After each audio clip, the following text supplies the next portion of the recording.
my friends, what's going on, everyone? My name is Kai. Welcome to the channel. Thank you so much for joining me today.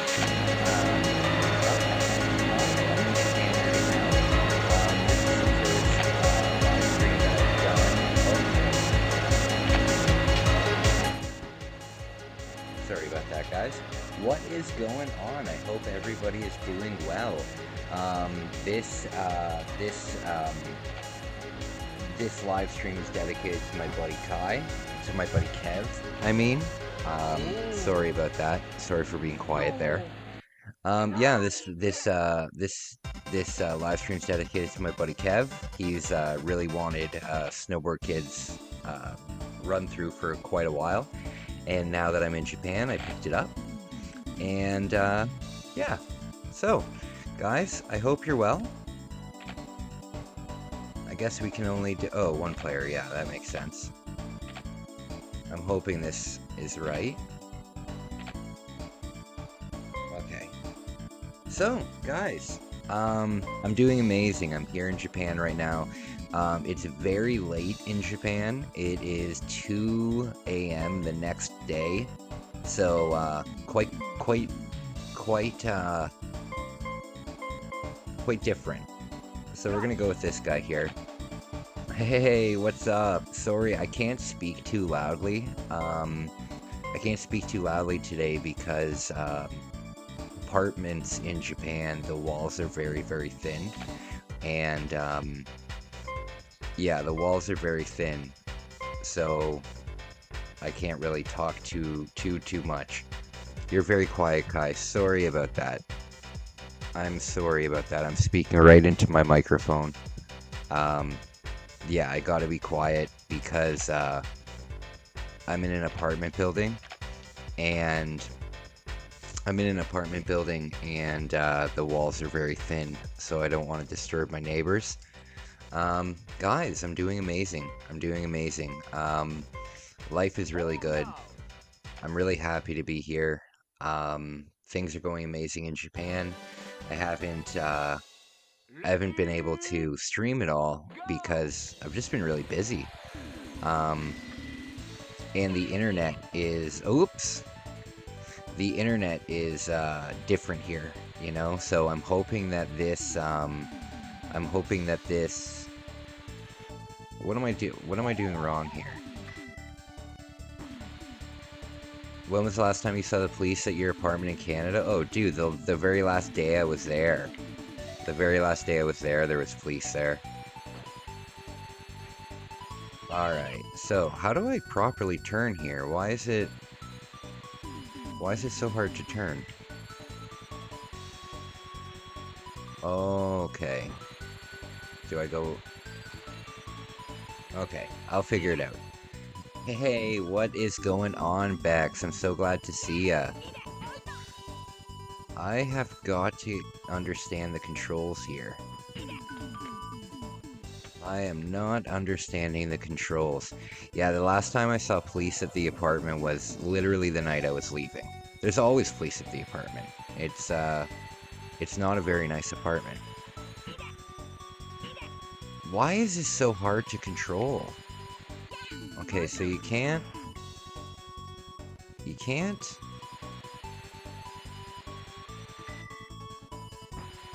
You're brainstorming the next episode. Awesome, buddy. Okay, I'm just getting used to the controls here. Oh, I'm doing terrible. I am doing terrible. Oh, cool, man. You came back from a break. Yeah, for sure. So what do I do here? Press... Very confused. Oh, no. So guys, tonight, I haven't animated or written, and it's very hard to find ideas. Aw, damn, that sucks, man. That really sucks. Why don't you try using, why don't you try using, like, ChatGPT to come up with an idea? It's helped me, ChatGPT has helped me with, figuring out challenges for this vlog series.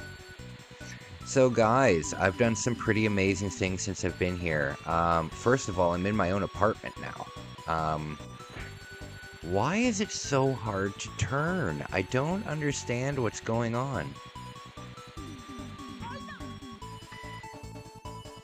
I'm gonna pick a character. Hey, Emra. What's going on, buddy? What is going on, Emra? I know that you were playing, what's it called? Skyrim earlier. How did that go? I will definitely continue, my Skyrim stream. But, tonight, this stream is a special stream for, my buddy Kev.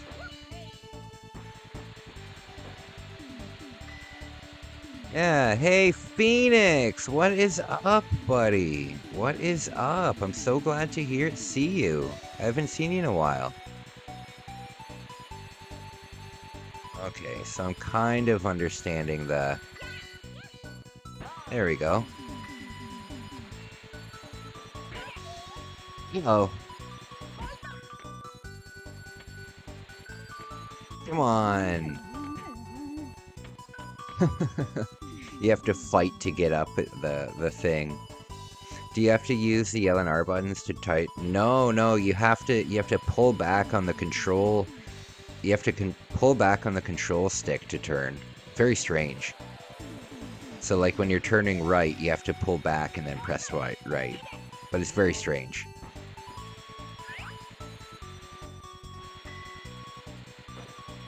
And I'm using a Hori controller. My tooth filling went good. Oh man, the tooth filling, fuck. The most painful part was putting the anesthesia in. Oh hell yeah, where they have to put the needles in your gums. Yeah, that's horrible. That's horrible. I'm sorry that you had to deal with that. Did you know that you can get a pet in Skyrim? Yeah, I actually have this weird, bug pet. I don't know what it is, but it's some kind of a bug. And, I have a spell that I can summon it wherever I want. I didn't know that at all. What? No, yeah, that's cool. What kind of a pet did you get, buddy? Okay, so I'm doing a little better here. Can I do a backflip? Oh, I can! Awesome. Okay, so guys, I'm using a Hori pad. It looks a lot different than a normal N64 controller, and I'm still getting used to it, but it's a pretty cool controller. It's a pretty damn cool controller. You're getting a husky? In real life? That's awesome. Oh no.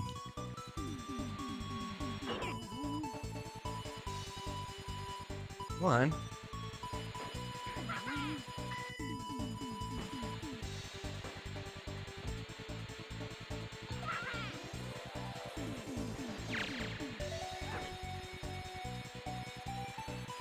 Alright, so I'm coming in first. Coming in first.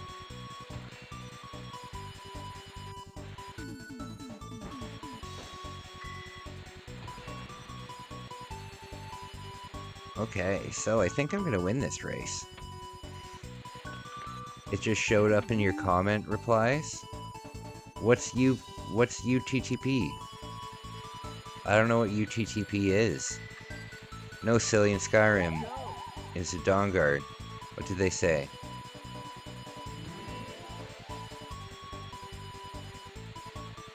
Yeah, I mean, my pet in Skyrim is some kind of a weird bug. I have a way to summon it, but I've never actually done it because I don't want it to die. But we'll see what happens. I don't know what UTTP means. Sorry about that. I don't know what UTTP means. Are you kidding me? I'm gonna lose right at the very end. God damn it! I came in second. That's not bad though. I wonder where my buddy Kev is.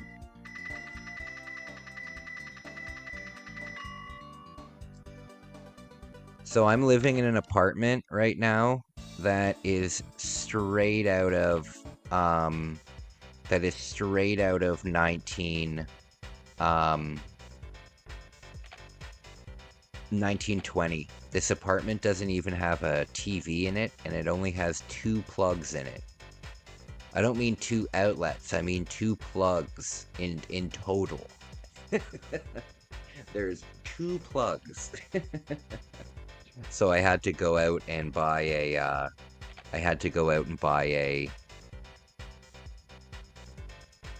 you know what? I'm gonna go with something with better cornering. I'm gonna go with this one.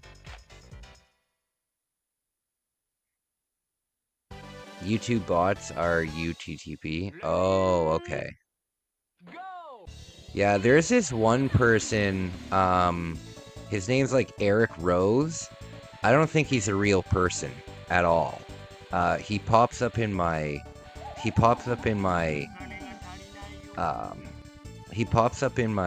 comments all the time, but all he ever says is hi, and then he's never said anything other than hi. You know? I hope he's a real person, and maybe he's just shy, but it's very bizarre, you know? So whenever he comes in, I'm always like, hey, Eric, what's going on? Nothing. So I think I'm gonna start ignoring Eric. What do you guys think? I think it's just a bot. I mean, why would a bot just come into my thing and say hello and then nothing? Are you using your laptop as a TV? Yeah, I have 2 laptops with me. I have my work laptop and I have my personal laptop. So yeah, I'm just using my laptops as, oh, for God's sake. Yeah, I'm just using the laptops. It's fine. It's not a big deal. My laptop, my personal laptop's pretty big. It's like 22 inches. So it's a pretty good screen. It's a big laptop, but yeah, sorry I can't talk to that loud, you guys. Again, it's like 2:30 in the morning here, and I gotta be quiet because of my neighbors. I don't want somebody banging on my door. That would scare me. If somebody banged on my door, I wouldn't even know what to do. I'd probably just hide. But I do have an official address here now. I actually ordered something on Amazon the other day and got a delivery to the house. So, very cool. Very cool. Somebody always shows up in my comments and just says, yeah, and I say hi, other things, I don't know why I ignore them. Yeah, I'll just ignore them.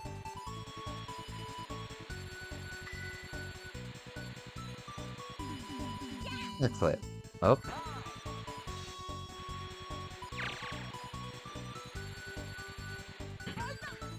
Oh no, what the hell? So excited in October. I hope it's gonna be good weather in Japan. I hope so. I mean, I came in March thinking that it was gonna be super warm. It's not. It's not warm at all right now. It's about the same as it is in Canada right now. However, sometime next week, it's gonna be plus 22. So that's gonna be really cool. Yeah, it annoys me too, Aiden. It annoys me too.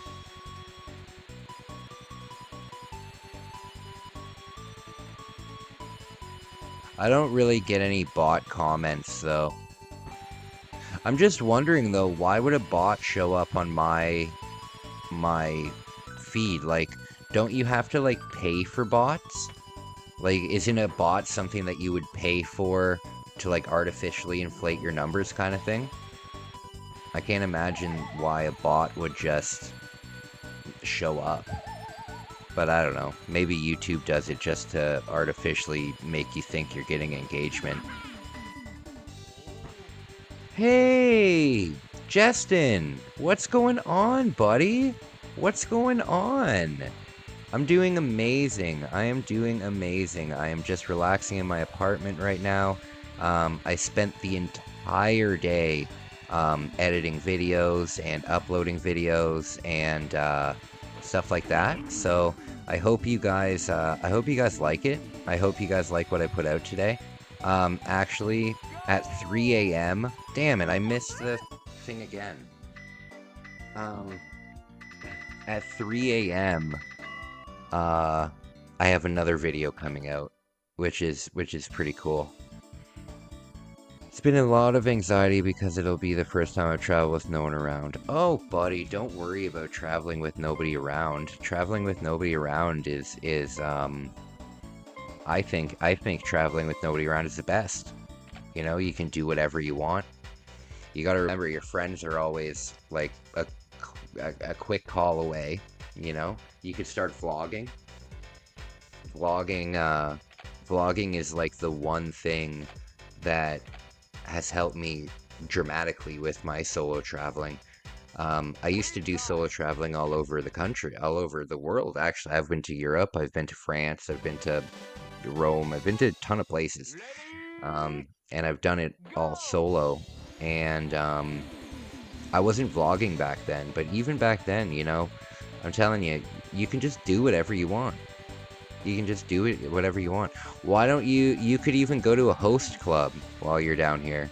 Host clubs are incredibly popular down here. It's like the opposite of a maid club. You know, it's for girls and you get all the hot guys all over you. Kung Fu 4 music be bussin'. Oh god, I hate that word. I hate it. Bussin'. If it's good music, great, man. I bet Jack Black had a lot to do with it. Whenever Jack Black shows up in movies, he's always got he's usually got a pretty good hand in the music as well. I am still in Japan, buddy. I'm gonna be in Japan until the summer. I just got a new apartment. I just got my own apartment. And it's crazy because I'm an official resident now, which is really crazy to think about. I don't have citizenship, but I do have an apartment. Well, I guess technically it's under my girlfriend's name, but I'm living here. I'm not in a hotel or a capsule anymore, which is amazing. The first 4 months of my journeys in Japan, I was in a capsule, so...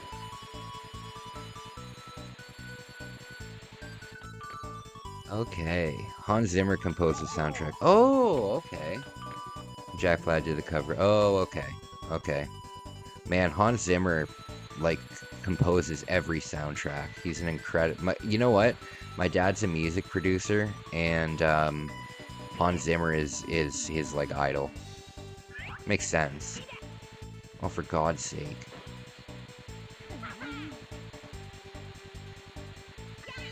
Personally, I don't like Hans Zimmer. But at the same time, the only reason I don't like Hans Zimmer is because my dad has, like, really modeled a lot of his stuff after it. And when you have a dad who's a music producer, he always wants to invite you into his studio to listen to things, which is, like, cool, right? Except I'm not a music producer, so he'll show me, like, a draft of his song, right? And he'll play it for me, and it's like 8 minutes long, and he'll make me, like, sit there and, like, stare at the screen, and there's nothing going on the screen. There's just, like, the equalizer, right? Oh, pay attention, pay attention, pay attention. You know? So he'll play me, like, an 8-minute song, and then after that, he'll be like, okay, this is what I fixed. And then he'll play me the fixed version of the 8-minute song, and it sounds the exact same. Like, to me, it sounds the exact same, because I'm not a music producer. And he'll be like, do you see what I did here? Do you see what I did here? I'll be like, no, I don't. I don't hear it at all. But that being said, I've had to listen to hundreds of hours of that kind of music, and I'm just over it. like the theatrical orchestra kind of thing. I mean, it's cool, but I've just listened to it so much. How good of a music producer is my dad? My dad's an incredible music producer. He's a, he's a, yeah, he's amazing. I mean, obviously, I would say that he's my dad, but no, he's a very, very good music producer. He's been doing it for a really long time. I always think that he's been doing it for like a short time, and then I realized that my dad produced two of my two of my band's albums, and I keep fucking up right at the very end of the race. Um, my dad produced two of my band's albums, and those were released over 10 years ago. So my dad's been doing a ton of stuff. I wish I could be a music producer for my web series movies. Well, buddy, being a music producer is a completely different thing. You wouldn't have enough time to be a music producer and to do your movies. It just wouldn't happen. You would have to pick one, or else you would be mediocre at best at both, you know? Has he composed for anything? He's composed for, I mean, he's composed for, he does, he's never composed for like a movie or anything. He's like a private, um, he's like a private composer kind of thing. So like if you wanted to hire him for a project, he would do that. But he's never had a movie offer. But at the same time, he doesn't he doesn't put his he's a boomer, right? So he doesn't quite understand the value of social media and everything. Like I've been telling him for ever since I started my YouTube channel, I told him he should put all of his stuff up on YouTube. And oh, I don't think that'd be the best idea, you know. Um, but he's a very good music producer. I wouldn't have trusted him to produce my albums if he wasn't a good producer, and that was like 10 years ago. So yeah, he's pretty good. By the way, speaking of my music career, I have officially deleted all of the content from my band that I own. So my band's official YouTube page has been officially deleted, and any stuff that I own, which is like 95% of the band, anything that I own or was in possession of, I have completely scrubbed from the internet now. So if you're ever looking for my own music, it's going to be harder to find. Yeah, so I took my albums off the internet, I took my live performances off the internet, I took all that stuff off.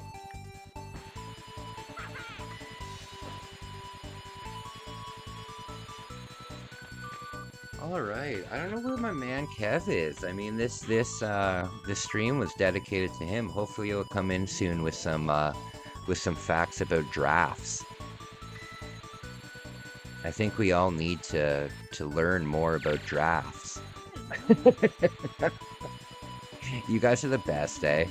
I really appreciate you.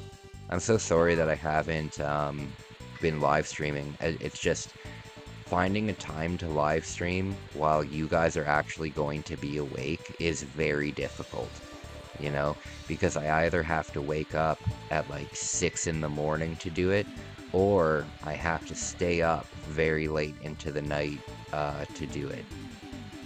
But I will continue to do it whenever I have a chance. Now, this live stream is an experiment because I'm on a pocket Wi-Fi. I don't have like official Wi-Fi, so in Japan you can rent like a Wi-Fi box that you can like carry with you everywhere. I wish that was a thing in Canada, because it would be incredibly useful. If I could get a what the hell was that? If I could get something like that in Canada, I would be able to live stream out in the woods. I'd be able to live stream like out doing adventures and stuff. But you know what? As long as this live stream isn't choppy, you know what I'm gonna do? Because it's a pocket Wi-Fi, I can bring it with me. So if this stream goes well and it's not lagging or anything, then what I'm going to do is I'm going to go to Asakusa, and we're going to go on a tour of the temple, the huge temple there, and I'm going to live stream the whole thing, which would be very cool. Man, I'm not good at this game. I haven't played this game in a really long time. As a matter of fact, I don't think I've ever played Snowboard Kids 1. I know that I've played Snowboard Kids 2, but I don't think that I've ever played Snowboard Kids 1 before.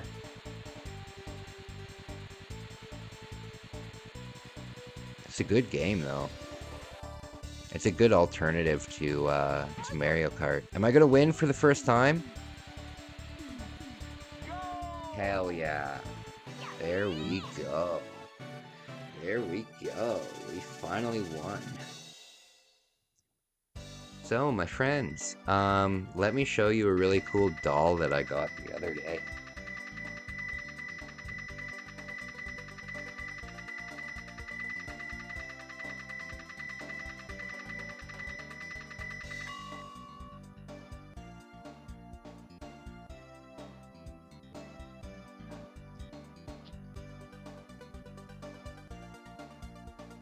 What do you guys think?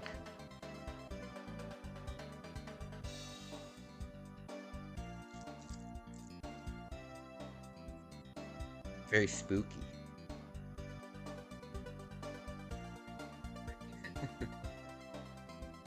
Oh man, my friends. Okay. This guy's name is Slash. A slash. You know, in German, going for a piss is called going for a slash.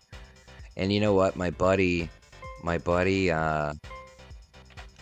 Wolf Elko, I would recommend you guys check out his channel. He live streams all the time. He's a good friend of mine. Whenever he goes for a cigarette, he says he's going for a slash, and I just have to laugh at it every single time. It's cute in some way. It's cute in like an ugly baby way. You know what I mean? Like when you see a really ugly baby and you're like, yeah, it's cute. That's what it's like. Hey, Kev is finally here. Hey, buddy, listen, man. Did you know giraffe feet are the size of a dinner plate with a diameter of 30 centimeters? I'm so glad you're here, Kev. I was worried that you. Why did that hit? What? I was worried that you weren't gonna be here. This game is a lot harder than I remember it, Kev. It took me like 8 tries just to beat the very. Oh my goodness! I can hold A down on the straightaways. That's probably why it took me so long. For God's sake, Kai, get. You know what the problem is, though? If you hold A down, you have to jump out of it. That's not good.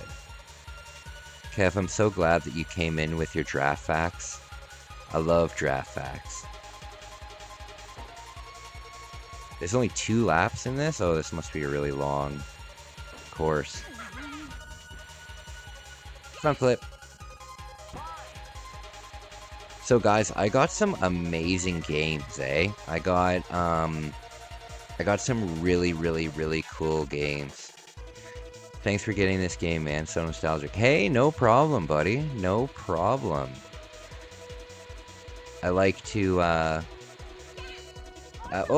damn it. I like to do viewer requests. Lots of fun.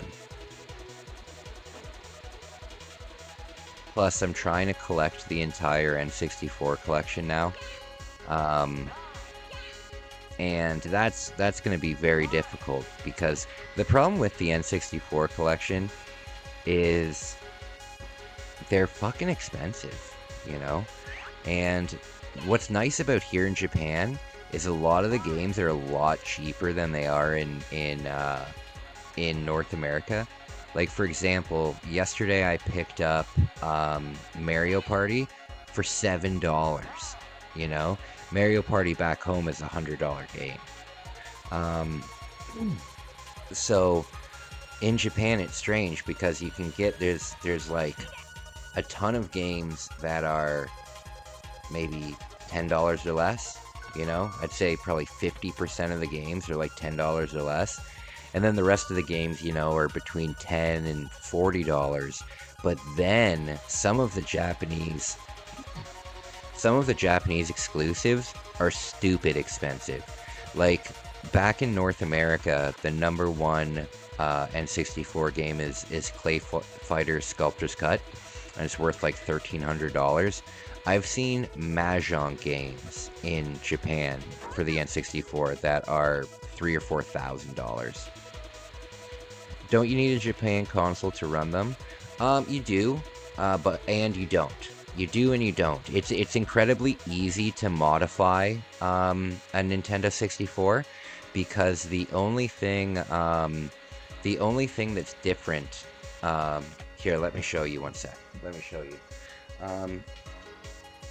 Oh, my watch. Hold on.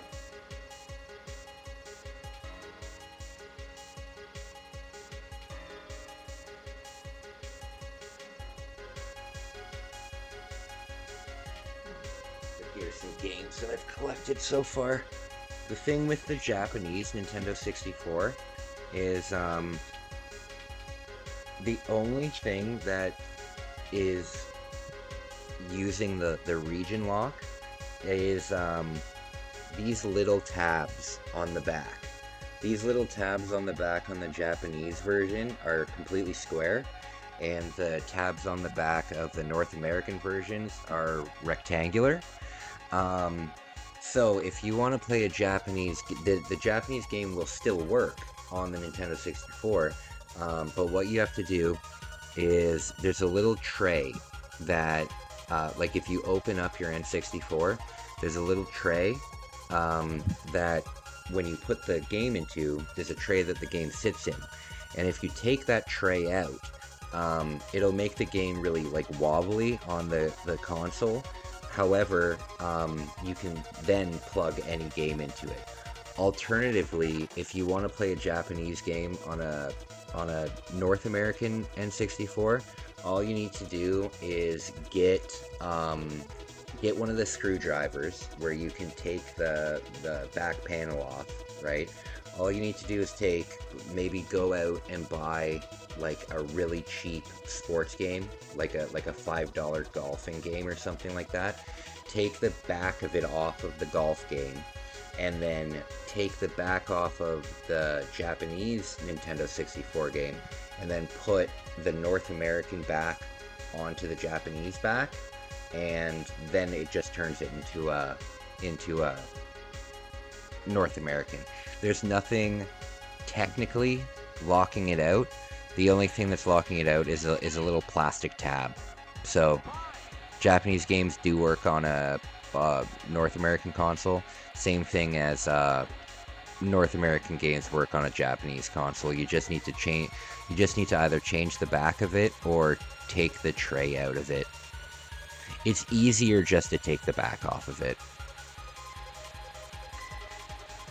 Or alternatively, you could just straight up take the motherboard out of the cartridge and then just straight up plug it into it. You know what I mean?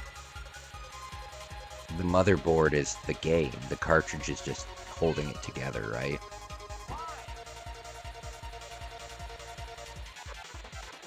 Yeah, so some funny thing. Oh, you know what? Something terrible happened yesterday. Um Yeah, it's pretty interesting, man. Pretty interesting. It's a really easy lockout. I mean, it was a lockout from the 90s on a cartridge system. You know, what were they gonna do? Were they gonna put chips in? No, it's not a new enough system to need something hard. You know what I mean? Um I have some really bad news, and I have something that I want to kind of bring light to. Um, so yesterday when I was on the train, um, I don't know if maybe I shouldn't talk about that. Um, oh, of course there'll be a second Mario movie. There'll be a ton of Mario movies, and there'll be a Zelda movie too. Um, Yesterday when I was on the train, somebody jumped in front of the train, and that's really sad, and it's something that's way too common here, you know? When I was in Japan the very first time, um, for the entire trip, 3 people jumped in front of trains that I was either on or I was boarding, you know? And that's so sad. That's so sad. And it um, really makes me think, you know? Um, because I've dealt with that in my life, and I'm so happy that I'm better. I'm so happy that I'm better now, you know? But I wanted to mention it because, I'm still not completely over it. Um, which is a really sad thing. I'm not completely over it, and that's really sad because I'm the happiest I've ever been. You know what I mean? Um, I have literally nothing to complain about and only things to be happy about. But that thought, it it still lingers on, and I wonder what I need to do to get rid of that thought. You know, when I go to the Sea of Trees in Japan, in Hakone, the famous unaliving forest, I truly believe that that is what is going to get me over my fear. You know what I mean? Because I've talked a lot about how it's very important to face your fears, you know? When I came to Japan the very first time, I was mortified of heights. Mortified. And if you guys saw my video, where I was showing off my new apartment, I'm standing on my balcony, and I'm on the 9th story of the apartment, and I'm fine, you know? The heights don't bother me that much anymore. So I truly know that if you face your fear, you can get over that. Um, so I think by going to the Sea of Trees and staying there for a night, I think that I'll be able to get over my fear. But yeah, I just wanted to bring it up because I just wanted to kind of bring attention to it. Um, Not as a negative thing, like, but I just wanted to bring attention to it because it's something that happens, you know? It's such a horrible thing. So much victim experience it every year. Oh yeah, that would mess me up too, buddy. I'm sorry I had to experience that. Well, you know what? I'm just glad I didn't see it. I'm just glad that I didn't see it. You know, if I would have seen it, then I'm sure that it would have really fucked me up. You know, but they don't really make it a secret. You know, when you're on the train and a little alarm will go off, and a little alarm will go off, and they'll kind of announce it. They won't announce, hey, somebody died, but they'll announce, somebody's been struck by the train, or when you look on the app, like when you look on Google, it'll say significant delays, serious bodily injury, or something like that. So you kind of know what it is. If anyone is feeling that or just not feeling well, call a therapist or a trusted adult. There's so much websites. Oh yeah, absolutely, Aiden. Um,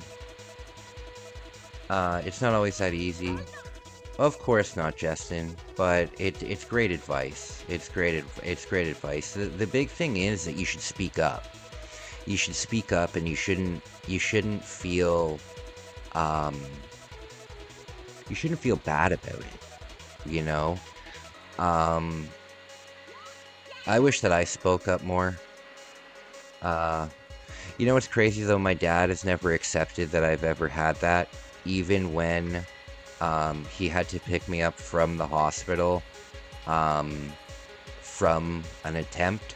You know, when you leave the hospital, usually you get a doctor's write-up kind of thing, and mine just straight up said attempt on it. You know, I'm not going to say the word because it's bad on YouTube, but it said right on the paper from the doctor that that's the reason I was admitted, and my dad still doesn't believe it. You know, I'm on disability, and my dad gets mad at me when I say that I'm disabled. You know, oh, you're not disabled. You're just one of those. You're just one of those kids who doesn't want to work, and you know, and it's like, buddy, I have severe PTSD and anxiety to the point where I can't hold down a job. You know, I have nightmares to the point where I have to go therapy and take large amounts of medication. Um, you know, my dad, I love my dad. I really do love my dad. But I even told him before I left for Japan that he has to either accept me for who I am, and I mean like really accept me, not just brush me off, or he has to kind of take a step back from my life because I can't have somebody in my life, especially my dad, telling me that I'm not disabled, you know? And I get it, like I'm not physically disabled. I 100% agree with that, you know? However, people that know me, my best friend Kev, you know, we go through similar things, and I'm so grateful that I have someone like Kev, because we know, oh no, shit, my laptop's not plugged in. Hold on 1 second, guys. I gotta plug in my laptop before it dies.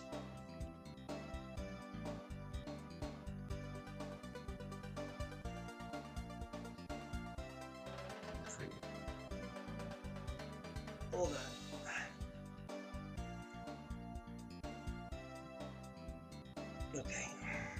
Okay, we're good. Hey guys, by the way, how is the stream going? Is it lagging? Is everything going well?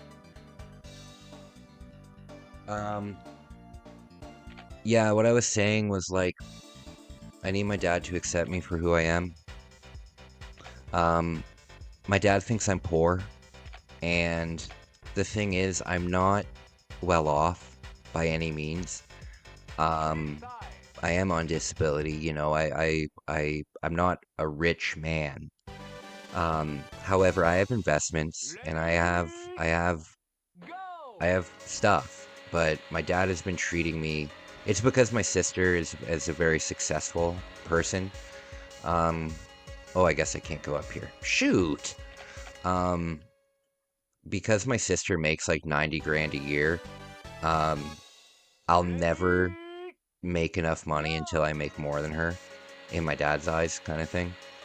Um, so it's just frustrating. So I tell him that I want to ask my girlfriend to marry me, right? I tell him that I want to propose to my girlfriend, and he just laughs at me. And he goes, "Oh, how are you gonna do that, Kai? How are you gonna do that?" He treats me like I'm like 19, you know? And like the other day, before I left, I was talking about having kids, and he did one of those, having kids? And I'm like, buddy, I'm 33. You know what I mean?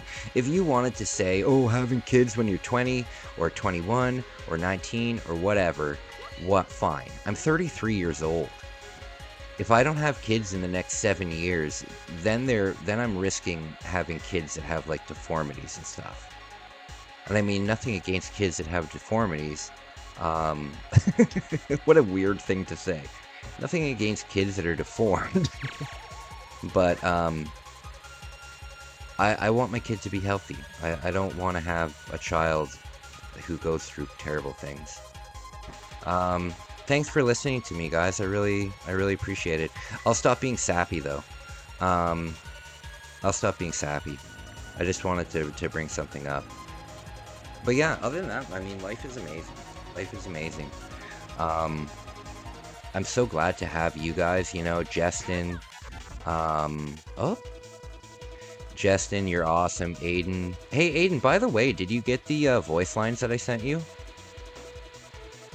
I recorded them right when I got back from the castle today.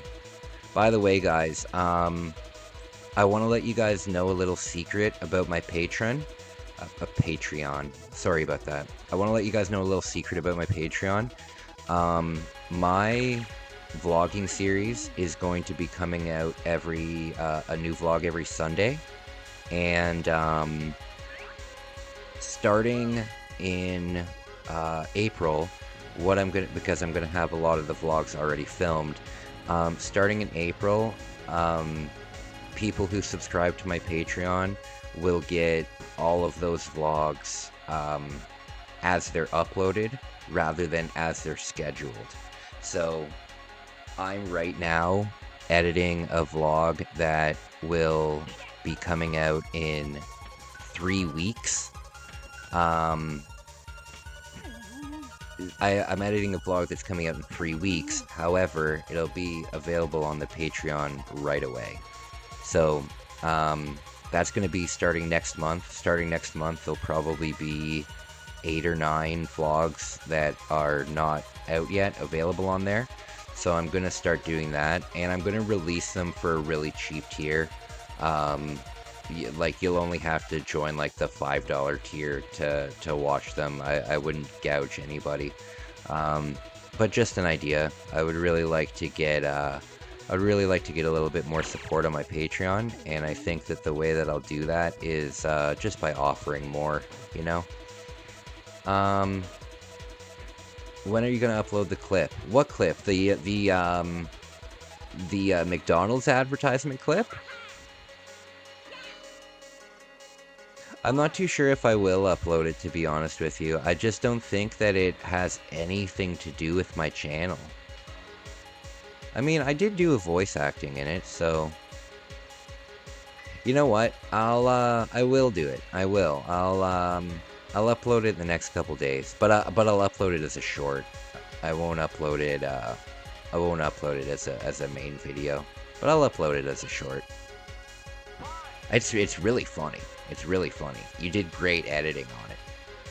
You did great editing on it, and it makes my girlfriend laugh so hard. It makes my girlfriend laugh so hard. I do the whenever we walk by a McDonald's together, I do the voice for her. Are you tired of looking like a bitch ass motherfucker? I love doing voice acting, man. Thank you so much for giving me the opportunity to do that. When I get back, I'm probably going to start a Fiverr, and voice acting is going to be on that list 100%. I give you permission to make video with all the voiceovers you did. Oh, thanks, man. I appreciate you. Well, you know what? It's just good advertising for you. You know what I mean? The only thing is, Aiden, again, I really appreciate you. I really do.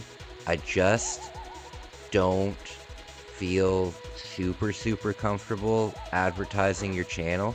And it's not because I don't like your channel. It's not because of that at all. I like your channel. I wouldn't work with you if I didn't like your channel. The reason why is because you're young, and I don't know who my audience is. You know what I mean? When you have 1,000 subscribers, you can kind of do the math of probability, right? So out of those 1,000 people, some of them have to be bad people. You know what I mean? Some of them have to be nefarious. Some of them have to be not, you know, the best kind of people. So I don't want to advertise, hey, look at this young guy that I'm working with, and then maybe somebody says, oh, well, maybe I can manipulate this kid or something like that, you know. So that's all. I just want to I feel like as a public figure, I have a responsibility to keep my younger audience safe, So, I have no problem like working with you and stuff. I just don't want to bring people to your channel, if that makes any sense. Get to the chopper. Get to the chopper. I love Arnie, man. There'll never be another action star like Arnie. Yeah, like you're a really cool guy. Like I really appreciate you. And Jazz, like you and Jazz are awesome. Jazz, I really appreciate you if you're still here. It's nice to see you guys again. I mean, it's really nice to hang out with you guys. This is the first night where I didn't do anything. I only left the apartment today to get food. I spent nine hours editing and uploading stuff. So yeah, it was a good day. It was a good day. I have oh, that was sick. I have some really cool stuff coming up. As I was talking to Aiden today, and he caught me right when I was at a castle. So in the next couple weeks, there will be a vlog of me touring a castle, and it's amazing. It's amazing. Absolutely stunning stuff. And I have put together 3 this isn't for the big contest that I'm doing. I should probably start advertising that a little bit more. But I have put together 3 prize boxes that I'm just gonna give away, you know. So keep an eye out for my community posts, because what I'm going to do with these giveaways is they're going to be first come first serve. So I'm just going to post a community post that says, hey, I have this prize. It's free to anybody who is a subscriber, and the first person to reply to it, they'll get that prize. However, they can only win 1 prize. So I'm doing it 3 times. They can't win it 3 times. So just letting you guys know, the prize isn't going to be big. It's going to be it'll be a nice little gift package for you, though. It'll be a nice little gift package for you. It'll include some video games. It'll include some gachapon. It'll include some candy. It'll have some good stuff in there. Son of a bitch. See, this is really weird because to fudge, to get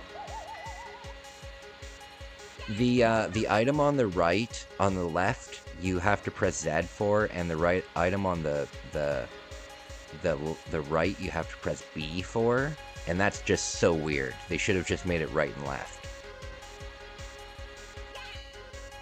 But you know what? I'm not playing this game to win. I'm just playing this game for my best friend Kev. I should pay a little bit more attention. I would like to win. I keep dying though.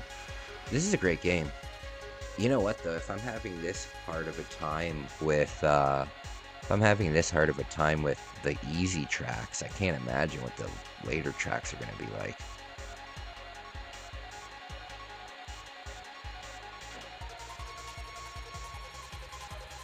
Yeah, so me and Megumi have we've really been getting along well, you know. I gotta tell you guys, I have never been more in love in my life. And I'm somebody who, people who know me know that I fall in love very easily. And I think that it's because I've had, you know, abandonment issues in the past. I really cling to people that care about me. And I think that's like a negative in a lot of ways, but it's a positive in a lot of ways too, you know.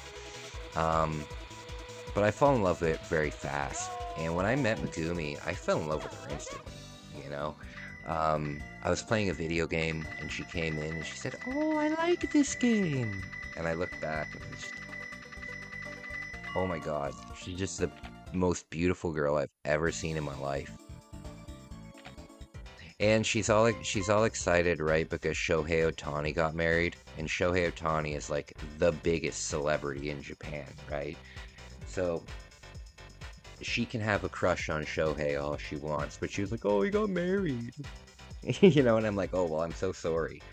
But she showed me a picture of Shohei Ohtani's wife, and she's attractive, but I gotta tell you, Megumi is 1,000 times more attractive than Shohei Ohtani's wife. And that is something that is pretty cool, you know, because Shohei Ohtani's a $700 million man. And I can honestly say that my girlfriend's hotter than her, you know. But my I can't say enough good things about Megumi. You know, she's such a sweetheart.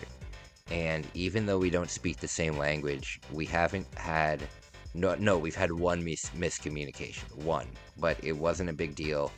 Um, we haven't had an argument, we haven't had a fight, we haven't had a misunderstanding, we haven't had a difference of opinion, we haven't had a conflict, we haven't had anything.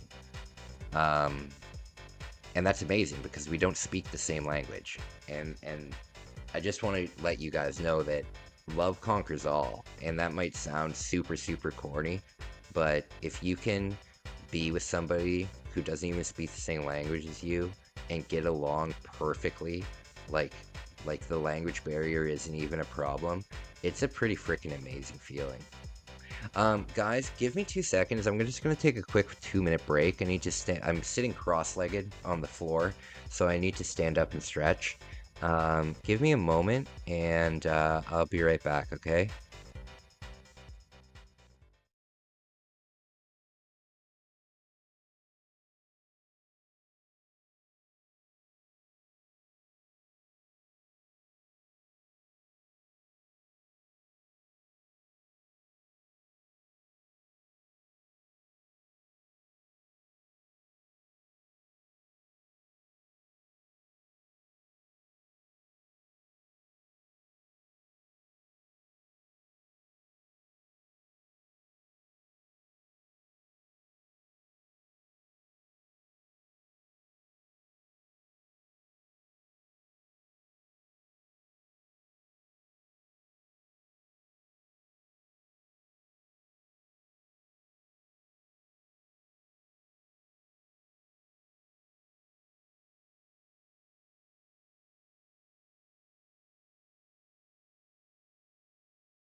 All right, guys, I'm back. Is anybody still here? Is anybody still here? Shit, this apartment doesn't have heat, so I gotta put a sweater on.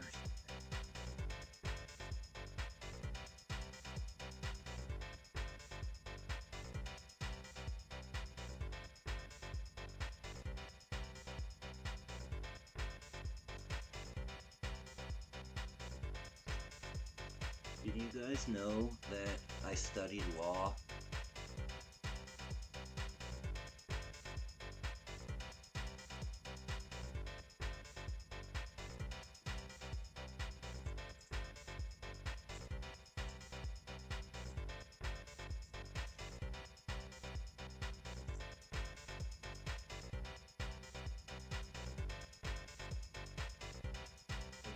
There we go. I'm so bald right now. Oh man. Okay. So is anybody still here? Is there anybody still watching? So,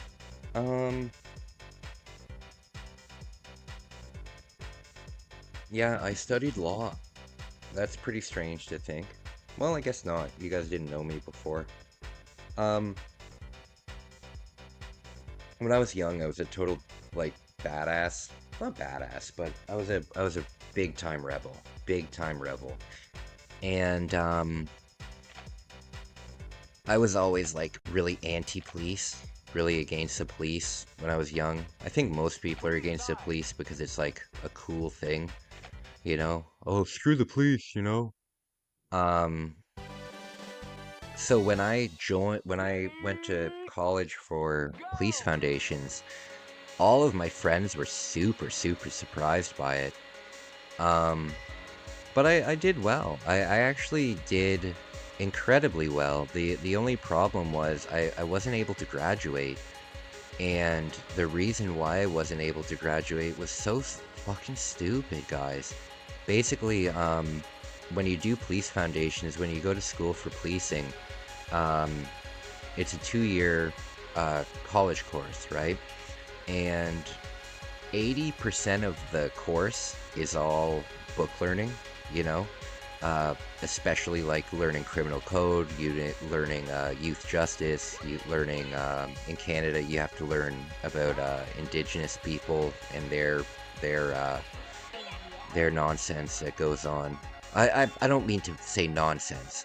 There's a lot of crime that the Native people of Canada either participate in or are victims of. So the there's an entire course just on Indigenous like policing and stuff like that. The problem was I was actually for the first time second time in my life I was really good at school. I have learning disabilities and I've always had a very hard time in school, but I started to get it, you know. And when I was in college for police foundations, when it came to classes that were very hard, things like criminal code is basically one of the hardest things that you can learn, you know. I got an 87% in it, you know, I was really good at it. The thing that sucked was I did my police foundations about 3 years after my cancer. And even though my cancer was 3 years old, my body was still recovering. And 20% of the police foundation course is physical training. You know, you have to do a lot of gym. And to do the gym, you have to have a doctor sign off on it because it's intense. You know, it's not just like regular gym stuff. It's intense. My doctor wouldn't sign off on it, you know, because he said, "Hey, you're not ready for this." So I was like, whatever. And I still went through it. And then basically at the very end of my college, when I was supposed to graduate, I knew that I was going to have to stay for like an extra semester to catch up on all of the physical training. So by the end of it, my doctor did sign off on it. However, I found out that I had to completely redo the course. I didn't technically have to redo the classes that I took, but in order for me to get into those physical education classes, I had to sign up for the entire course, which meant I had to pay for the entire course again. And it was already like $20,000. So there was no chance of me spending another 20 grand to just do 4 classes, you know? So then I gave up on it, and that kind of sucked. But I actually had a pretty good reason to give up on it. They do something very unique in police school. So if you've ever seen a science fiction show, you've probably seen one of those rooms that they go into, and the entire room is like a projector. So they'll go into like this black cube, but then the projector will turn on and they'll be in like a completely different world. You know, it's called like the what's it called in Star Trek? Either way. So that's what they do in policing. So at the end of your course, a holodeck. That's what it was called, a holodeck. So at the end of your course in Police Foundations, you go down to, well, I did it in Toronto, but in they have this room, and the entire room is just video screens. Like the roof is video screens, the floor is video screens, every part of the room is video screens. And you're put into like a virtual world, and you're given like a light gun, and you're given like a pepper spray kind of thing. And basically they play a crime in front of you, and you're supposed to de-escalate it, and you're supposed to like figure everything out, and you can interact with it and everything, you know. It's a pretty crazy experience. And basically my experience with what happened during my test proved to me that I have no business being a police officer at all. So what basically happened was they put me in the room, and my situation was a suspicious vehicle parked on the side of the road. And so I went up to approach the vehicle, and a guy jumped out of the car, and he had to his head, and he was threatening to unalive himself, you know. And the thing is, I immediately shot him. I immediately shot him because I was a police officer, right? I was a police officer, and he exited the vehicle with a firearm in his hand, and he was running at me, right? So I thought the appropriate thing to do would be to shoot him. And so I did. And keep in mind, this isn't real. This is a light gun. This is not real. But so I shot him, and then the thing ended, and my teacher got so mad at me. And he, why would you do that? He said, he approached me with a gun. What are you talking about? He said, yeah, but it wasn't pointed at you.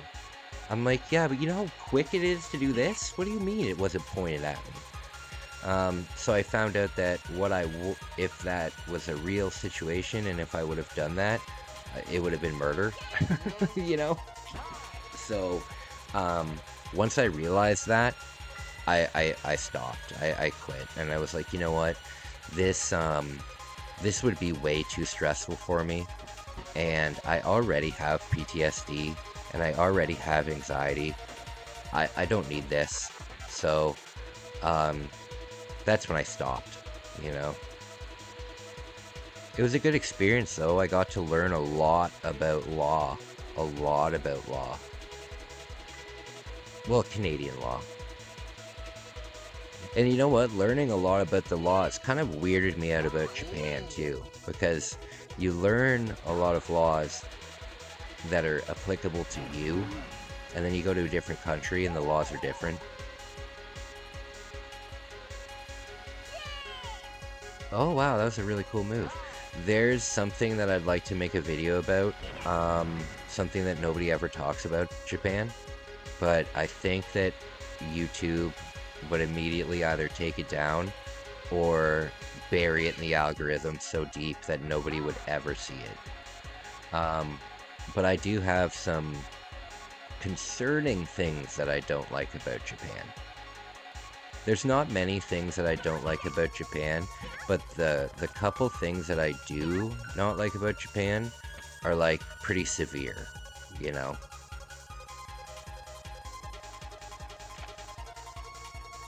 Oh, I need a beverage. What kind of a beverage should I drink? It's 3, what time is it? It's 3 a.m. You know what? I'm gonna have one more Red Bull. I don't think anybody's watching anymore. I'm gonna keep streaming for maybe another hour, hour and a half, and then I'm gonna get going to bed. But just give me 1 second, I'm gonna grab a drink. Oh man, I got honey on my knees.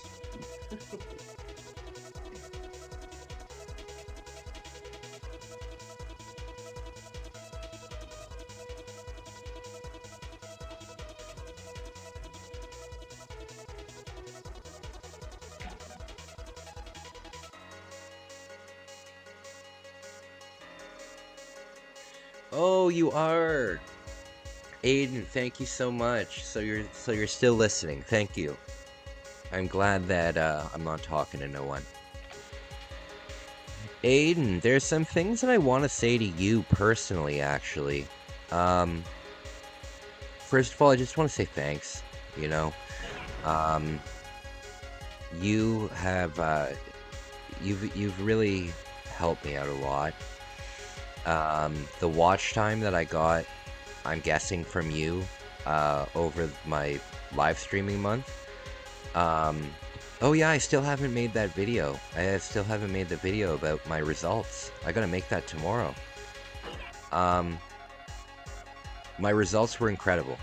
My results were incredible. Yeah, and a big part of that is because of you and you and Jazz. So I just want to say thanks. You know, I really, really do appreciate it. I also want to say that I believe that you have a very bright future in front of you, my friend. I think that you're gonna go really far. I really wish that I started making YouTube videos a long time ago, so I would be much better than I am now. And I think that you're really setting yourself up for a really good future, man. I am too. I'm just playing a game and watching. Oh, okay, cool, cool, cool, cool. I'm so glad that you guys are here. I'm so glad that you guys are here because I've got a lot to talk about. Oh, oh, come on. But yeah, I really appreciate you. And Bex, you know, you too. Like, I don't even need to talk to you on here. We message each other every day. But no, I really appreciate you guys. And you know what? The power of YouTube is incredible. Because even Bex, we used to work together a long time ago, but because of my Winkler's disease, I don't remember working with her. And when I was on my first trip to Japan, no, it was the second time, I think. The second time I was there, she started commenting a lot on my videos and ended up coming down to Japan and hanging out with me. And we've become such good friends, you know? I do not have a big friend group in my personal life. I have a ton of acquaintances. Oh, I was so close. I have a ton of acquaintances. I'm personally right now working with 36. I don't want to call them addicts because they're getting better, but I'm working with 36 people right now that I message on a weekly basis. So there's a lot of, you know what?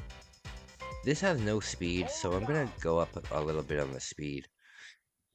I don't have friends that I hang out with in real life other than Bex and Kev. So I really appreciate you guys. And what I was saying was it's crazy how YouTube can really bring so many people together, because now I feel like I have such a rich friend group, and yeah, I feel like I have such a rich friend group, and it's all because of like YouTube and stuff. So very cool. Oh, come on.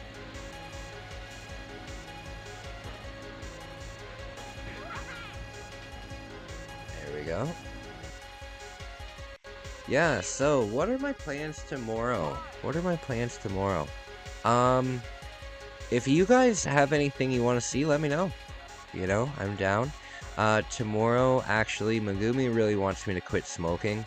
And I also want to quit smoking. Smoking is something that I've been trying to... Well, to be honest with you, I haven't been giving it a good effort. But when I get back to Canada, I really am going to make a really good effort of it. And I bought this thing called an IQOS. It's like a heated, it's like heated tobacco. It's not better than smoking, you know what I mean? But it might help me transition, you know? But the problem is, I bought the unit from a salesman who would, you know, you can just buy the unit at the store, but if you buy it from the salesman, you get a discount, you get some free accessories with it and stuff. So I bought it from the salesman, but the problem is it didn't come with the pods. So I have to go down to Akihabara tomorrow and get some pods for that. I'm hoping that by the end of the summer, I'm smoke-free. I think that it's a little naive to say that I'm just going to immediately quit smoking when I get home. But if I can wean myself off to the point where by the time it starts getting cold again, I can stop, that would be great. And I recommend anybody out there who's watching, don't start smoking. Don't do it. It's such a bad habit, and it's such an expensive habit. And it stinks. And it's not cool.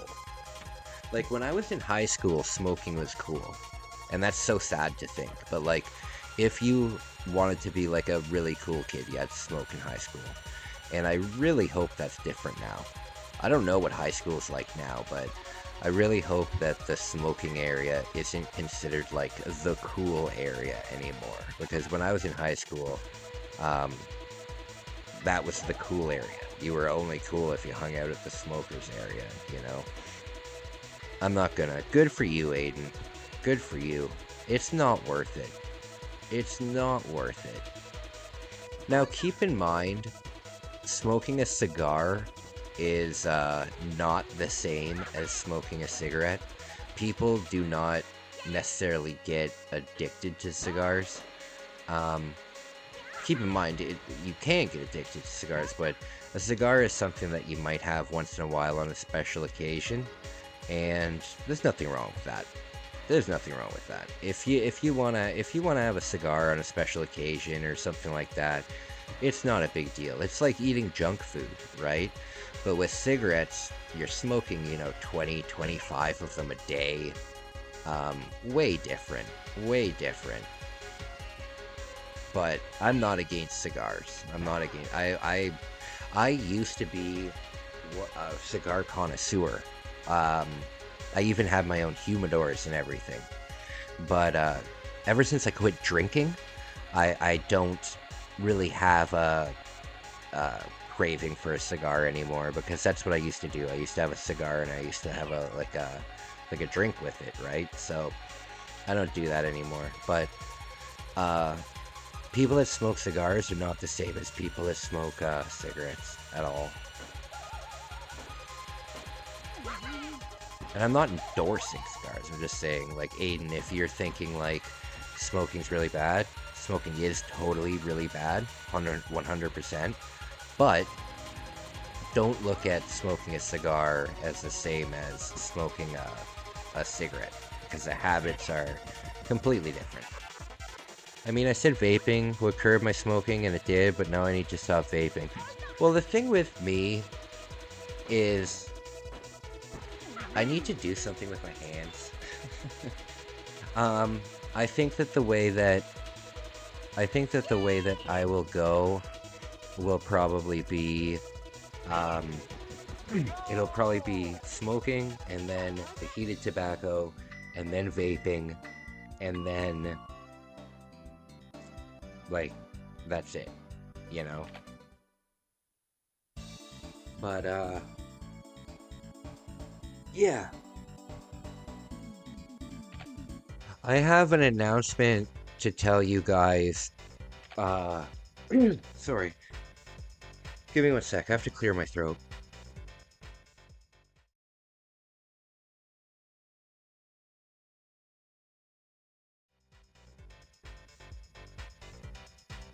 This game looks a little bit like Club Penguin. Oh, does it? I don't know what Club Penguin is. Isn't Club Penguin like a Flash game? From like... I remember playing Neopets when I was young. Is Neopets still a thing? Is Habbo Hotel still a thing? I don't know.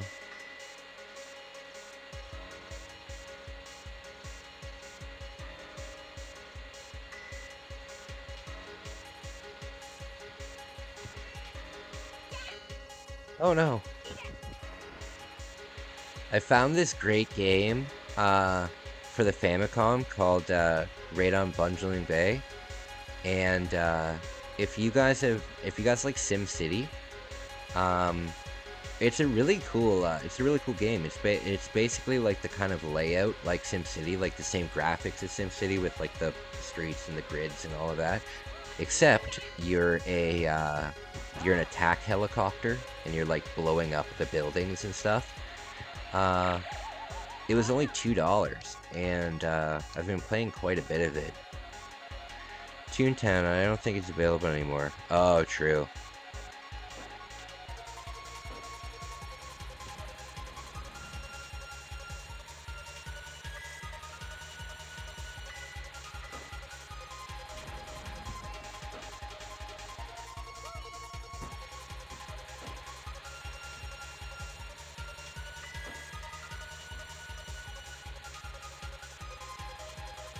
So,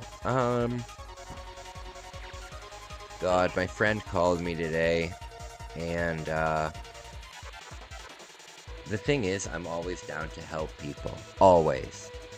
But she called me, and she was so loaded, and, she was just like the whole, oh, you're my best friend, and all this, and I haven't seen her in like 3 years, so I don't understand how I'm her best friend. But, she calls me and she says, hey, can you get something from Japan for my daughter?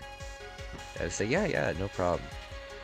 And then she says, okay, my budget is $300. And I'm like, look, okay, I'll bring you back a couple things. I'm not bringing back $300 worth of things.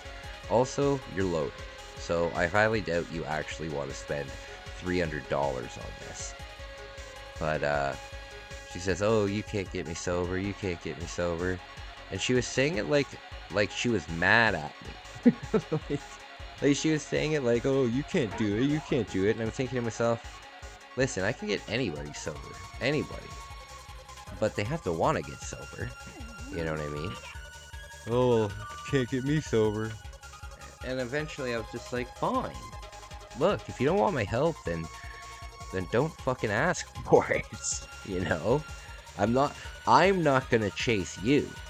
I'm not gonna knock on your door and bother you. If you want help, I'll help, but jeez. The worst thing is dealing with people that are loaded. Good lord. So frustrating. The worst is just the freaking lies. Oh, you're my best friend. Listen, if I'm your best friend and we haven't seen each other in 3 years, then, like, what? Who are your regular friends? Either way, I hope she does well. I want everybody to be sober, but I don't know. You know what? I don't even, I retract that. I retract that. 100%. I retract that. Um, I don't mind people getting intoxicated. I don't think there's, if you're an adult and, if you're an adult and you're in a safe environment, then go for it, you know? I'm just here to help people that want help with it. You know, there's tons of people that can drink alcohol every single day and they're not an alcoholic, you know? There are people that can... Did you know that there was a NASA engineer, an engineer that worked on the space shuttles? He was famously a crack user, you know? There's interviews with him online right now. You can check it out. But he's a NASA engineer and he smokes crack, you know? So just because somebody decides to use a drug does not mean that they're an addict, and it doesn't mean that they have a problem with it. However, I'm here to help people who feel that they do have a problem with it. That's the thing. I'm not against getting intoxicated if you're an adult. If you're doing it in a safe way and you're not going to hurt anybody and you're not driving and like I don't see anything wrong with it. Really. That reminds me, please bring me back $100 worth of stuff, thanks. Oh yeah, no problem, back. Yeah, the thing is, like, even me, I can tell you in all honesty, that while I have been completely 100% sober from alcohol, there have been one occasion where I would consider myself intoxicated since I got sober, and that was when I was on the airplane, and I was on the airplane coming to Japan the second time I came, and I had such bad anxiety the first time. I had such a hard time on the airplane that my doctor gave me medication to take while I was on the plane, right? So when I got onto the plane and I was about to have like my long flight, what I did was I took a Gravol, and I took my like nighttime medication, and I also took a Z-Quil, and I also took a lorazepam, which is a prescription medication that will calm you down. And that combination of Gravol and lorazepam and everything like that made me feel so groggy, and it made me feel so out of it, that I would at that point consider myself intoxicated. However, I was on an airplane. It was completely prescribed, and I'm not saying that just because it's prescribed doesn't mean you I think you guys kind of understand what I'm saying. I was doing what the doctor told me to do, and I wasn't going anywhere. I was stuck on a plane, and that's about it. But even with that intoxication, the only thing that I did was feel very groggy, you know. But if somebody were to ask me, have you been 100% sober from every drug since you got sober, I would have to say no, because that time on the plane, I did feel that I would. The way that I gauge it is, could I operate a vehicle? You know what I mean? Could I operate a vehicle? And while I was on that medication, I definitely couldn't operate a vehicle. So I would consider that to be intoxicated. However, have I had a single sip of alcohol? Not once. Not once. Not even a sip. Not even a drop. I haven't even had, um, I haven't even had mouthwash with alcohol in it. And when I get cuts and when I get like scrapes and stuff, I don't use alcohol to clean it anymore. I use hydrogen peroxide to clean it, even though isopropyl alcohol is a completely different thing, you know? I'm of the belief that drugs aren't necessarily bad, it's the usage and addiction. Yeah, for sure. Absolutely. There are some drugs that, well, no, that drugs are made for like a reason, right? Like even something like fentanyl, right? Fentanyl is used in hospitals all the time, but because it's used in a regulated, safe environment, it's not really a problem. But when you bring that stuff out onto the street and it's administered by people that haven't gone to medical school for 10 years, then it becomes a problem, right? There's certain things that I have tried, that I've tried before and I would try again. For example, something that might help, me get some of my memories back is psilocybin treatment. You know, that's something that I'm very interested in because I am basically willing to try anything that will help me get my memories back. Having Winkler's disease is a horrible thing, you know? I can't stress enough, like when I say that I can't remember my 20s, I'm not exaggerating that. I don't remember, I maybe remember 5 things from my 20s, you know? And that's 10 years of my life gone. So with psilocybin treatment, I might be able to find those memories again because those memories are still in my brain. You know what I mean? They're just locked behind so many things. Think about how sometimes you'll smell something and immediately it'll bring you back to a place that you haven't thought of for 20 years, but at that moment you remember it perfectly, you know? Psilocybin treatment can help that. So I would like to do that. But the problem is, the SSRIs that I'm on, the medication that I'm on, they block psilocybin receptors, so it wouldn't have any effect on me. But I would really like to get some of those memories back because I know that a lot of traumatic things happened to me during that time, but a lot of great things happened to me during that time too. Oh man, this game is nuts. But you know what? I've been working with my doctor very closely, especially over this last year. I've been working with my doctor very closely on things, so things are good. Guys, give me a moment. I gotta use the washroom. I'm going to play for half an hour longer after my bathroom break. What time is it now? It's almost 4 a.m. here.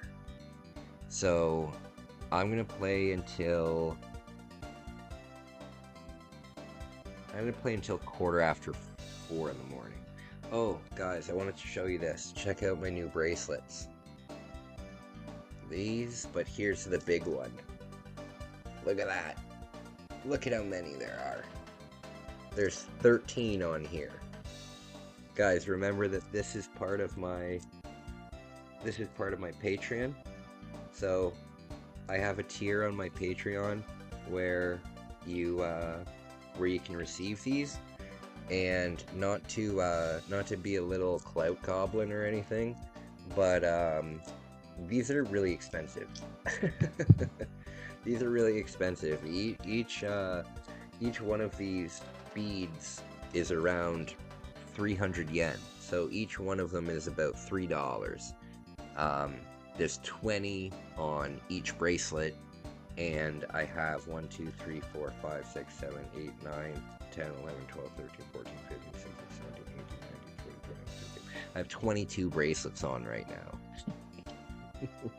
So, they are worth quite a bit. And the only reason I say that is because if you sign up for my Patreon, I want to let you guys know that you're getting really cool stuff. Guys, give me a moment. I'm going to just be right back.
Alright.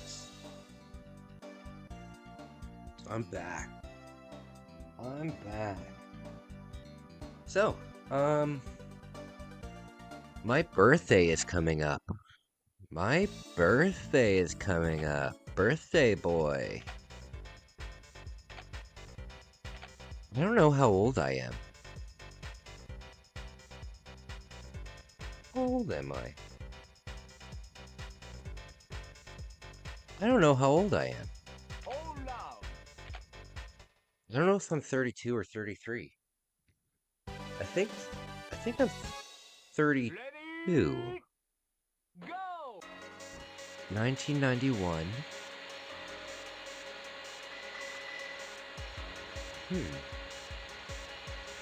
It's on May 20th. I guess it's not coming up. It's in a couple months. I guess I just think it's coming up because I'll be here when it happens. But I hope that Megumi plans something for me. This will be my first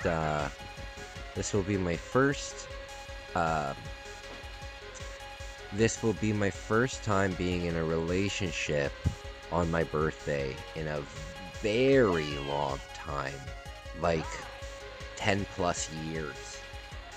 So I haven't had a birthday with a girlfriend in a very, very long time. As a matter of fact, the last time I had a birthday with a girlfriend, I took my girlfriend on a trip to Germany, and we celebrated in Germany. That was actually the best birthday I ever had. Yeah, that was the best birthday I ever had. So hopefully this birthday will be a bit better. You know what I would really like? I would really like a Famicom disk drive. However, the games on the Famicom disk drive aren't the best. You're a year younger than me, so you're turning... Oh, I'm turning 33? Awesome. Awesome. Hi, didn't you want to marry your ex? Are you talking about the ex that, are you talking about the ex that I had before Megumi? Like the girl that I broke up with when I came back from Japan?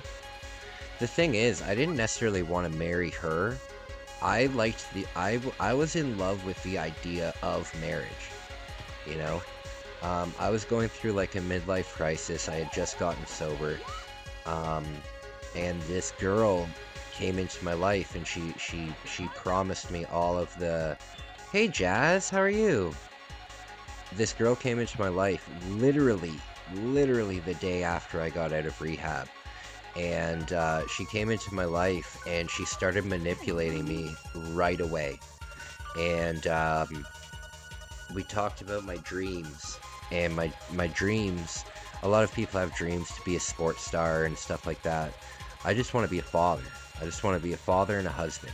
That's what my dream is. And she knew that. And why am I bouncing off these things? What is going on?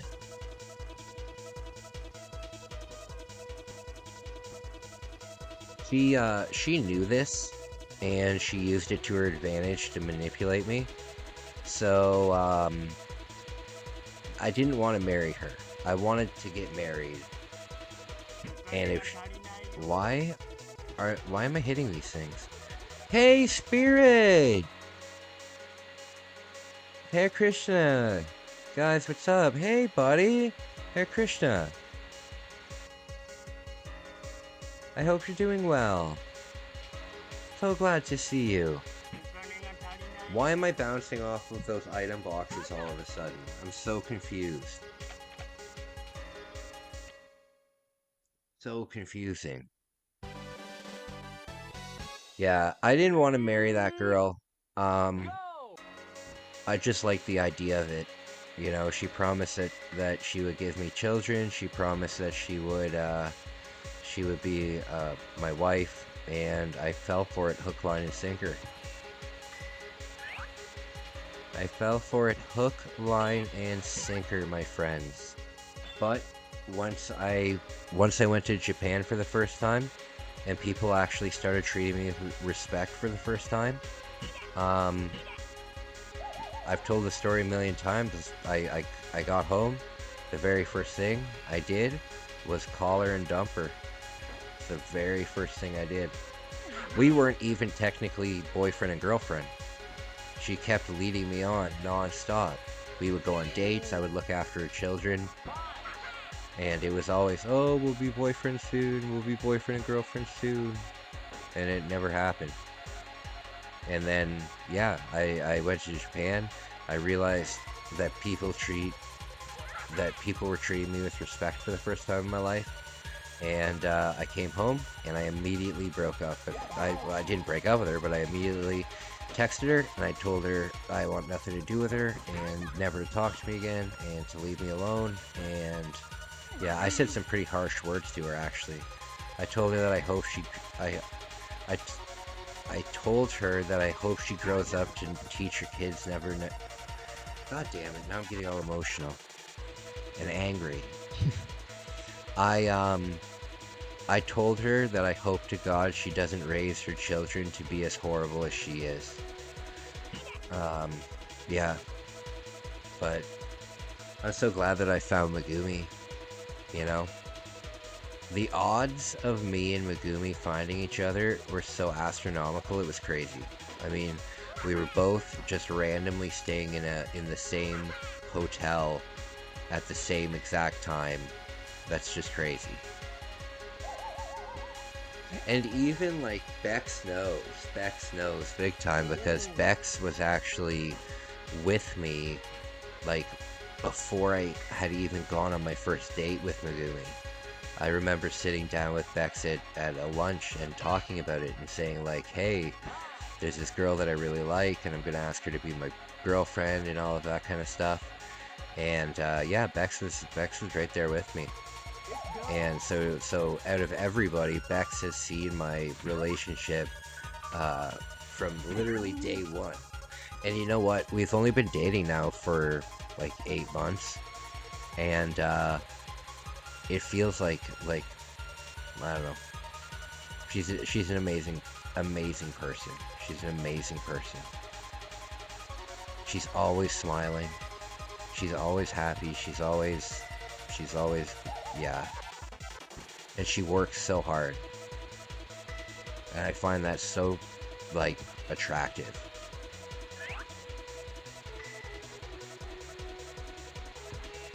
I feel really guilty because I don't think Megumi quite understands that like I'm disabled. I have VIP to your future wedding. Oh, buddy, you'll be part of like the. You'll be part of like the. I wouldn't if we have a wedding in Canada. I wouldn't doubt if Megumi asked you to be one of the bridesmaids. I wouldn't doubt that at all. I wouldn't doubt that at all. But no, Bex, you would be, you wouldn't just be invited to my wedding. You would be involved in my wedding.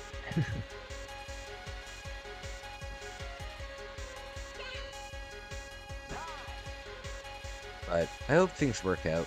I hope things work out.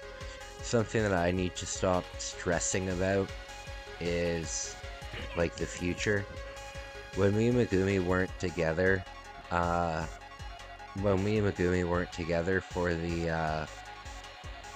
for the like 3 months that we spent waiting to go back to Japan,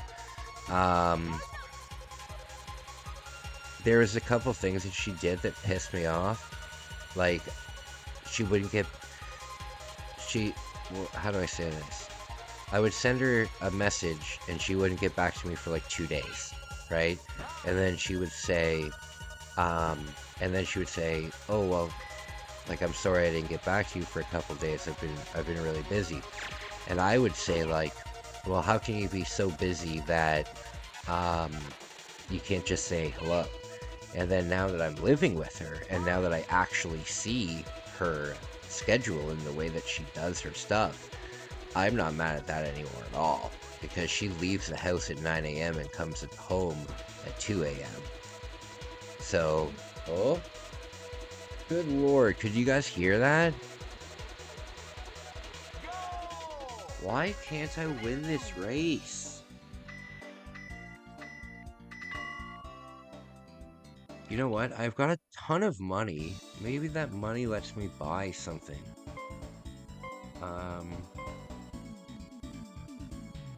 Is this a shop?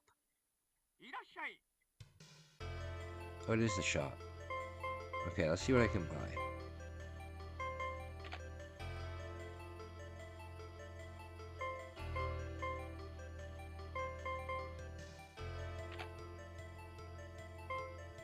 Okay, I can level up.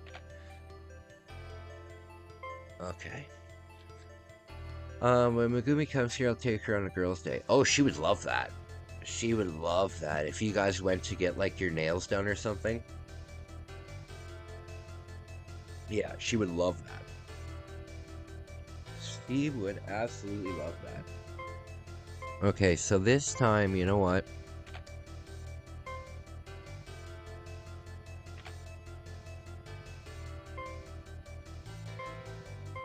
I don't need trick. I don't do tricks. I do need corner, though. So I'm going to do this, and then I'm going to do this. There we go. Now, what's this bottom one? Oh, paint.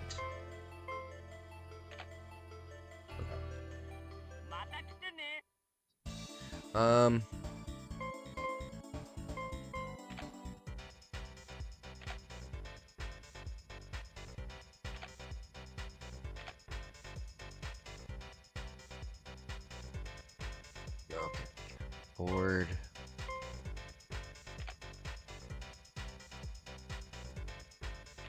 What the hell? Why can't I buy the... I'm very confused. Oh, there we go. There we go. Okay, let's see if this makes any difference. Ready, go!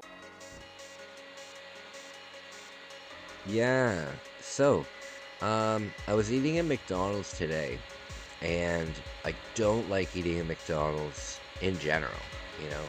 And I especially don't like eating at McDonald's in Japan because there's just so much better food to eat, right?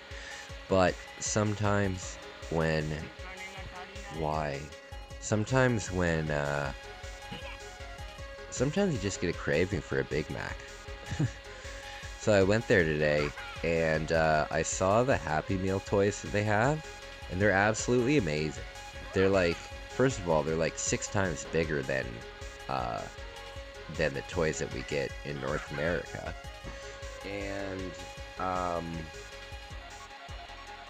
And they were like Kirby themed, and they were Hello Kitty themed, like very cool stuff. Also, did you know that the biggest toy distributor in the world is McDonald's? More so than, you know, Walmart or Target or I guess back in the day, what's it called? Toys R Us. But yeah, the world's largest toy distributor is actually McDonald's, and that's pretty crazy. And in Canada, we have, well, at least in Ontario, the thing is, in Canada, alcohol laws are very strange. So in different provinces, like all the different provinces have different laws. So for example, in Ontario, you can't walk into a convenience store in Ontario and buy a beer because it's illegal. The only way that you can buy alcohol in Ontario is if you go to an official government store that sells alcohol, right? And what was I gonna say? So we have the beer store that sells obviously beer, and then we have the LCBO, which is a liquor control board Ontario. Yeah, Liquor Control Board of Ontario. So it's where all the liquor is. And you would think that the biggest beer distributor in Ontario would be the beer store, because it's literally the beer store and it's the only place where you can buy beer to bring home. But Boston Pizza is still a bigger beer seller than the beer store somehow. I have no idea how that works.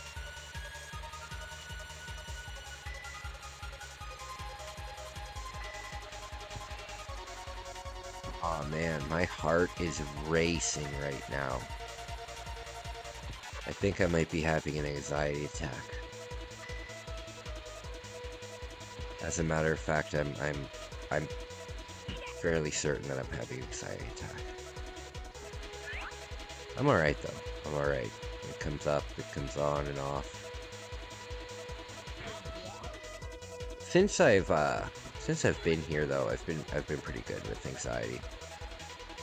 Not the best. Oh, I do have some news. I haven't once relapsed with my eating disorder, even though I could have several times. So I'm really happy about that. When I go to Yakiniku Like now, I only have one plate.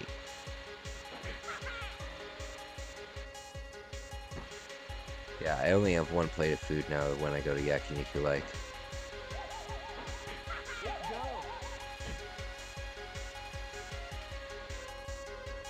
You know what game would be fun to play, but I don't think it ever came out here, which is a shame, is Road Rash.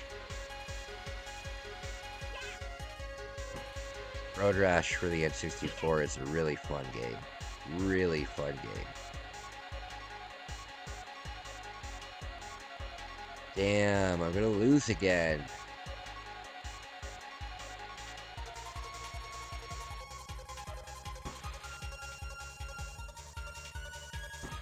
What do you have to do to win this? This better not be behind a wall where you have to continuously lose like 80 times before you can afford to buy the board that's good enough. You would think it's only the second race. Fudge!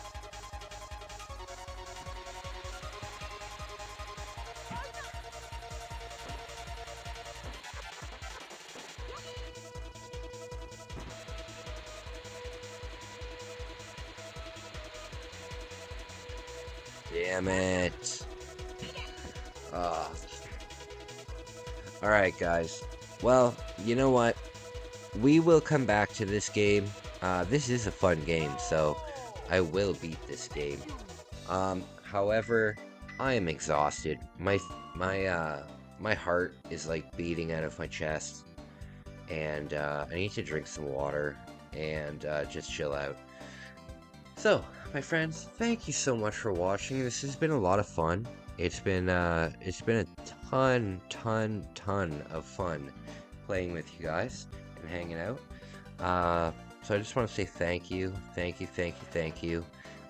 out the Patreon. It means a lot to me. And yeah, Bex, have a great night, buddy. I really appreciate you guys. I'll talk to you soon. There's a video that just uploaded on my channel at 3 a.m. I would love for you guys to check it out. There's some good stuff in there.